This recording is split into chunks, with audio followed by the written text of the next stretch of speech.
So Ailbhe. Well, welcome to Brookfield Farm.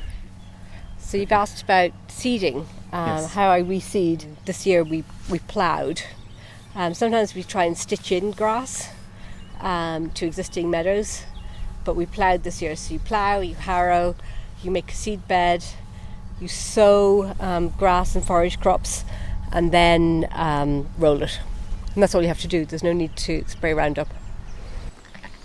Mm-hmm.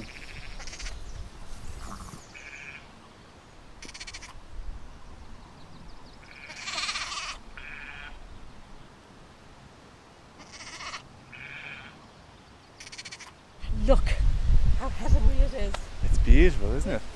Gorgeous. So this has been recently seeded, I guess. Yeah, this is seeded a couple of weeks ago in wild bird peppers.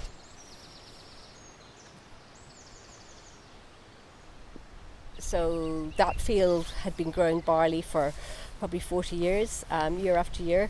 So 2 years ago I swapped it over to a herb and multi-species grass, and it's growing with quite a lot of clover. You can see it's got no nitrogen, and it is, because it's in conversion to organic, and it's growing perfectly lovely grass, which we're going to hopefully save for hay later in the summer. And hay gives biodiversity a chance, because it allows there's hairs here, so the leverets can grow up and not get cut along with the silage.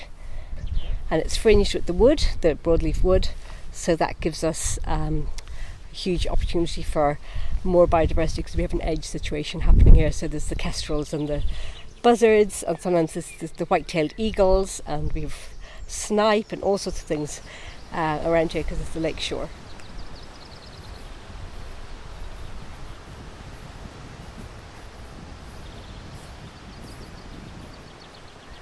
It is growing really nicely. Taking measurements, it's growing at about 1 centimetre in diameter every year on the trunks. So think about all the carbon that's been sequestered.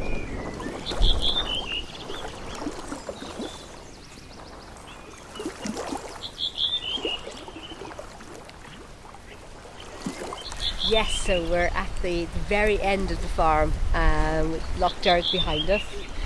The lakeshore we keep in natural planting, which is just, so there's briars and there's willows and birch, and they just and gorse, it just grows.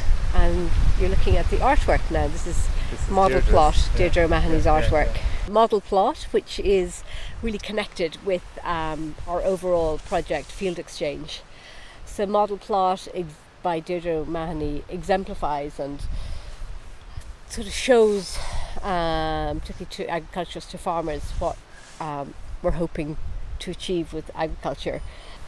There are 10 squares of grass, and in the middle there are 4 plants for the future. So we have vetch, summer vetch, phacelia, sainfoin, and bird's foot trefoil. And all of those are forage crops for animals. So the idea is that we're not feeding animals grain, we're feeding them high protein forage crops. And so these are examples of what they look like, how they grow. And the potatoes look to Ireland's past really as being dependent on the potato. And the Lough Association of Ireland put in this pattern in these crops, using the Lough, which is an ancient tool for making potato beds. So it's very precise how they've turned it over.